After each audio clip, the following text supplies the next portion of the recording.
Magandang buhay po sa lahat. Kita nyo ba ang aura na yan? At kilala nyo ba kung sino yan? Yan po ay si Nuano.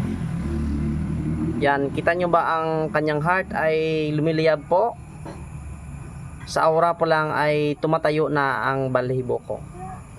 Kaya maganda po, maganda po ang anting-anting na si Nuano.